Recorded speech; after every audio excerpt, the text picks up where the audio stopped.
नमस्कार, जोहार। मैं साइमा कुमारी और आप देख रहे हैं न्यूज झारखंड। समय हो चला है देश दुनिया की बड़ी खबरों को जानने का, उनसे अपडेट होने का। तो चलिए जानते हैं आज की बड़ी खबरों को। बीपीएससी प्रीलिम्स, पटना पूर्णिया में जूता मोजा बेल्ट उतरवाकर चेकिंग, नालंदा में छात्रा की घड़ी खुलवाई, औरंगाबाद में एंट्री टाइमिंग को लेकर माइकिंग, 37 जिलों के 912 केंद्रों पर परीक्षा। बीपीएससी 71वीं संयुक्त प्रतियोगी प्रारंभिक पीटी परीक्षा शुरू हो गई है। 37 जिलों के 912 सेंटर्स में सुबह 9:30 बजे से छात्रों की एंट्री शुरू हुई। इस दौरान पटना में जूता मोजा बेल्ट उतरवाकर छात्रों की चेकिंग की गई। बैग और बाकी सामान बाहर रखवाए गए। पूर्णिया में जूते मोजे सेंटर के बाहर खुलवा दिए गए। इधर नालंदा में चेकिंग के दौरान छात्रा की घड़ी उतरवाई। वहीं 11 बजे तक ही मिलने वाली एंट्री को लेकर औरंगाबाद में सेंटर पर माइक से अनाउंसमेंट की गई। कैंडिडेट्स को केवल 2 एडमिट कार्ड, पेन और 1 आईडी प्रूफ के साथ एंट्री मिली है। पानी की बोतल का रैपर हटाकर सेंटर में ले जाने दिया गया।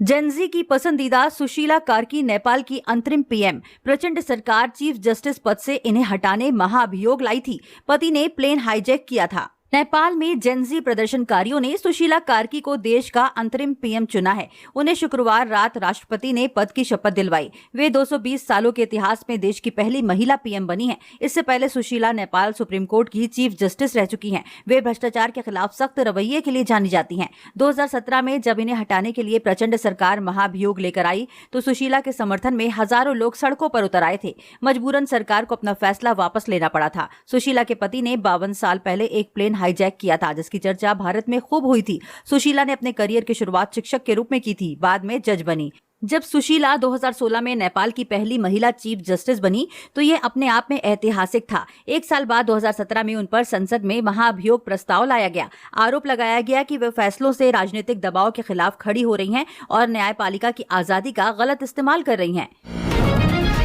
हिमाचल के बिलासपुर में बादल फटा, मंडी में लैंडस्लाइड, 10 गाड़ियां मलबे में दबी, सड़क बही। 15 सितंबर से मानसून की वापसी संभव। हिमाचल प्रदेश के बिलासपुर के नमहोल में शुक्रवार देर रात बादल फटा। इससे 10 से ज्यादा गाड़ियां मलबे में दब गईं, सड़कें भी बह गईं, कई घरों को भी नुकसान पहुंचा। वहीं मंडी जिले के धर्मपुर में सपड़ी रोह गांव में शनिवार सुबह 4 बजे लैंडस्लाइड हुई। कई घर मलबे से घिर गए हैं, 8 घर खाली कराए गए हैं। राज्य में बारिश बाढ़ से मरने वालों का आंकड़ा 386 पहुंच गया है। राज्य में इस सीजन में सामान्य से 43% ज्यादा बारिश हो चुकी है। 1 जून से 12 सितंबर के बीच 678.4 मिलीमीटर बारिश होती है। इस बार 967.2 मिलीमीटर बारिश हो चुकी है। यूपी के उन्नाव में गंगा का जल स्तर खतरे के निशान से 23 सेंटीमीटर ऊपर है। यहां 80 गांव बाढ़ की चपेट में हैं। 100 से ज्यादा परिवार बेघर हैं। फर्रुखाबाद में गंगा के किनारों का कटान तेज हो गया है। ग्रामीण अपने मकानों को खुद तोड़ रहे हैं, ईंट सरिया निकालकर साथ ले जा रहे हैं। कर्नाटक, गणेश विसर्जन जुलूस में ट्रक घुसा, 9 को कुचला, मौत, 20 घायल। चश्मदीद बोले ट्रक बेकाबू हुआ, पहिए के नीचे आ गए लोग। कर्नाटक के हासन जिले में शुक्रवार रात एक ट्रक ने गणेश विसर्जन जुलूस में शामिल लोगों को कुचल दिया। 9 लोगों की मौत हो गई, 20 लोग घायल हैं। घटना लगभग 8:45 पर मोसाले होसाहल्ली गांव में हुई। पुलिस के मुताबिक ज्यादातर मृतक युवा लड़के हैं। घायलों को अस्पताल में एडमिट कराया गया है। चश्मदीद ने बताया ट्रक अरकला गुड्डू की तरफ से आ रहा था। जुलूस के नजदीक पहुंचते ही ट्रक का कंट्रोल खो गया और वह भीड़ को कुचलता हुआ निकल गया। लोग ट्रक के पहिए के नीचे आ गए। इधर पीएम मोदी ने हादसे में मरने वाले सभी मृतकों के परिजनों को 2 लाख और घायलों को 50,000 रुपए देने की घोषणा की है। केंद्रीय मंत्री एचडी कुमारस्वामी ने इस घटना पर दुख व्यक्त करते हुए कहा, मुझे गहरा दुख है कि गणपति जुलूस में शामिल लोगों पर एक ट्रक के चढ़ने से श्रद्धालुओं की जान चली गई। यह एक बहुत ही दुखद घटना है। उन्होंने सभी घायलों के शीघ्र स्वस्थ होने की भी प्रार्थना की। सरकारी नौकरी, सेल इस्पात जनरल हॉस्पिटल में 112 पदों पर भर्ती, एज लिमिट 35 साल, 15,000 तक stipend. Steel Authority of India Limited SAIL ने Rourkela steel plant Ispat general hospital के लिए 112 पदों पर भर्ती निकाली है। उम्मीदवार वेबसाइट igs.salersp.co.in पर जाकर आवेदन कर सकते हैं। इस हफ्ते सोना 3,369 रुपए महंगा हुआ। ये 1,10,000 प्रति 10 ग्राम पर पहुंचा।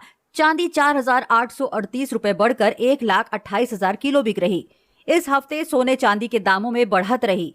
India Boolean and jewellers association के अनुसार पिछले शनिवार यानी 6 सितंबर को सोना 1,06,338 रुपए प्रति 10 ग्राम पर था, जो अब यानी 13 सितंबर को 1,09,707 रुपए पर पहुंच गया। इसकी कीमत 3,369 रुपए बढ़ी है। वहीं चांदी की कीमत इस हफ्ते 4,838 रुपए बढ़ी है। पिछले शनिवार को ये 1,23,170 रुपए प्रति किलोग्राम पर थी, जो अब 1,28,008 रुपए पर पहुंच गई।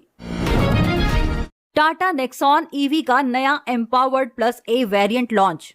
इलेक्ट्रिक एसयूवी में 489 किलोमीटर की रेंज और लेवल 2 एडास सेफ्टी फीचर्स, कीमत 17,29,000। टाटा मोटर्स ने अपनी popular electric SUV Nexon EV का नया टॉप वेरिएंट एम्पावर्ड प्लस ए भारतीय बाजार में लॉन्च किया है। कंपनी ने नए वेरिएंट को level 2 advance driving assistant system ADAS features के साथ अपग्रेड किया है। इसके अलावा कंपनी ने एम्पावर्ड प्लस ए वेरिएंट का डार्क एडिशन भी लॉन्च किया है और रेड डार्क एडिशन को लेवल 2 एडास सेफ्टी फीचर के साथ अपडेट किया है। इतना ही नहीं, टाटा मोटर्स ने इलेक्ट्रिक कार के नए वेरिएंट में कुछ फीचर जोड़े हैं। नए एम्पावर्ड प्लस ए की कीमत 17,29,000 रुपए रखी गई है। किशनगंज में महिला से 7 लोगों ने किया गैंग रेप, 3 घंटे तक हुई दरिंदगी। आरोपी बोला, चिल्लाने लगी तो मुंह में कपड़ा ठूसा, बेहोश होने पर छोड़ा। किशनगंज में नवविवाहिता के साथ गैंगरेप का मामला सामने आया है। मामले में पुलिस ने शुक्रवार को 7 लोगों को गिरफ्तार किया है। पुलिस के मुताबिक 9 सितंबर को महिला अपने भतीजे के साथ मेला देखकर लौट रही थी। इसी दौरान 7 लोगों ने चाय के बागान में ले जाकर दुष्कर्म किया। भतीजे के विरोध करने पर बदमाशों ने उसकी भी पिटाई कर दी और मोबाइल भी छीन लिया। महिला दूसरे दिन यानी 10 सितंबर को बेहोशी की हालत में मिली। पुलिस की पूछताछ में आरोपी ने बताया, लड़की मेले से लौट रही थी, वो बहुत सुंदर थी, उसका पहनावा भी अलग था, मैं खुद को रोक नहीं पाया। मैं अपने दोस्त के साथ उठाकर उसे चाय के खेत में ले गया, वहां हमने एक एक कर उसके साथ रेप किया। वैशाली में बाढ़, नाव नहीं मिलने से प्रेग्नेंट महिला की मौत। किशनगंज में तेज बारिश, 27 जिलों में अलर्ट। 18 सितंबर तक हैवी रेन की चेतावनी। मौसम विभाग ने शनिवार यानी आज प्रदेश के 27 जिलों में बारिश का येलो अलर्ट जारी किया है। इन जिलों में भारी बारिश के साथ बिजली गिरने की आशंका है। वहीं हवा की रफ्तार 40 किलोमीटर प्रति घंटे हो सकती है। इधर किशनगंज में सुबह सुबह तेज बारिश हुई है। नालंदा में सुबह से बादल छाए हुए हैं। पिछले 24 घंटों में किसी भी जिले में बारिश नहीं हुई। हालांकि पटना में पूरे दिन आसमान में बादल छाए रहे, लेकिन लोगों को उमस भरी गर्मी से राहत नहीं मिली। रविवार को पूरे राज्य में झमाझम बारिश होने की संभावना है। 18 सितंबर तक प्रदेश के विभिन्न जिलों में भारी बारिश हो सकती है। वैशाली के बाढ़ प्रभावित इलाके में नाव नहीं मिलने से प्रेग्नेंट महिला की मौत हो गई। शुक्रवार रात बाढ़ से घिरे महनार प्रखंड के बहलोलपुर दियारा में 21 साल की सोनी देवी को लेबर पेन हुआ। बाढ़ की वजह से घर में ही उसकी डिलीवरी करवाई गई। महिला ने बच्ची को जन्म दिया, लेकिन उसके बाद तबीयत बिगड़ने लगी। परिजन उसे अस्पताल ले जाना चाहते थे। बाढ़ की वजह से दियारा इलाके से निकलने के लिए नाव नहीं मिल पाई। सूचना मिलने पर हसनपुर घाट पर तैनात एसडीआरएफ की टीम मौके पर पहुंची। टीम सोनी देवी को दियारा से बाहर लाई, लेकिन तब तक देर हो चुकी थी। 51 किलोमीटर की रेल लाइन से मिजोरम दिल्ली से जुड़ा। बैराबी सायरंग के बीच 45 सुरंगें। कुतुब मीनार से ऊंचा भारत का दूसरा ब्रिज। पीएम ने उद्घाटन किया। प्रधानमंत्री नरेंद्र मोदी ने शनिवार को मिजोरम की पहली रेल लाइन बैराबी सायरंग का उद्घाटन किया। 51 किलोमीटर लंबी बैराबी सायरंग रेलवे लाइन के जरिए मिजोरम की दिल्ली, गुवाहाटी और कोलकाता से सीधी रेल कनेक्टिविटी हो गई है। इस रेलवे रूट में 45 सुरंग, 88 छोटे और 55 बड़े ब्रिज हैं। इसके अलावा 114 मीटर ऊंचा देश का दूसरा पियर ब्रिज भी है, जो कुतुब मीनार से भी ऊंचा है। पीएम ने कहा, लंबे समय से हमारे देश की कुछ राजनीतिक पार्टियां वोट बैंक पॉलिटिक्स कर रही हैं, जिन्होंने मिजोरम को अनदेखा किया, लेकिन आज मिजोरम फ्रंट लाइन में है। दरअसल पीएम मोदी 2 दिन के नॉर्थ ईस्ट दौरे पर हैं। वे सुबह मिजोरम के आइजोल पहुंचे। यहां लेंगपुई एयरपोर्ट से 9,000 करोड़ के प्रोजेक्ट का शिलान्यास किया। इसके बाद पीएम मणिपुर के लिए रवाना हुए। पटना में एक्स हस्बैंड और पत्नी की हत्या। 2 दिन पहले हुआ था महिला का अपहरण। नदी किनारे मिली दोनों की डेड बॉडी। पटना के बख्तियारपुर में पूर्व पति और पत्नी का शव मिला है। दोनों की लाश शुक्रवार को धोबा नदी किनारे से बरामद की गई। बताया जा रहा है कि दोनों की अवैध संबंध में हत्या की गई है।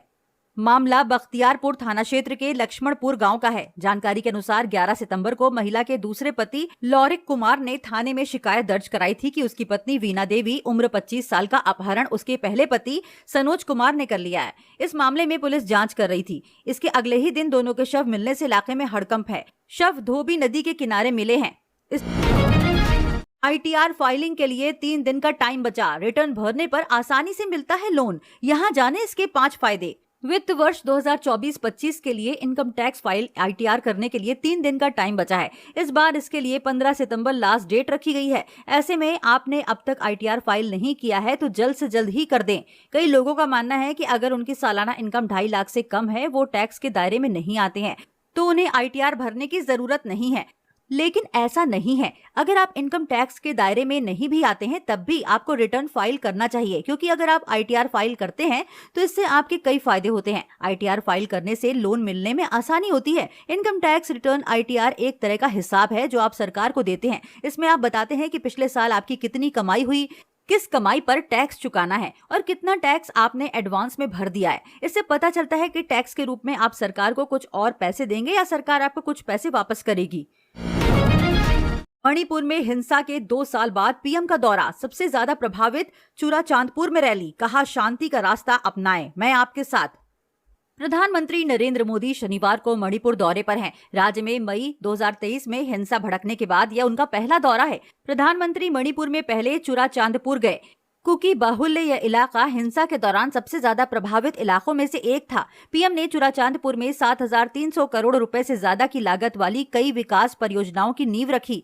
पीएम ने जनसभा को संबोधित करते हुए कहा, मणिपुर की यह धरती हौसलों और हिम्मत की धरती है। दुर्भाग्य से हिंसा ने इस शानदार इलाके को अपनी चपेट में ले लिया था। पीएम ने कहा, मैं सभी संगठनों से अपील करूंगा कि शांति के रास्ते पर आगे बढ़कर अपने सपने को पूरा करें, अपने बच्चों के भविष्य को सुनिश्चित करें।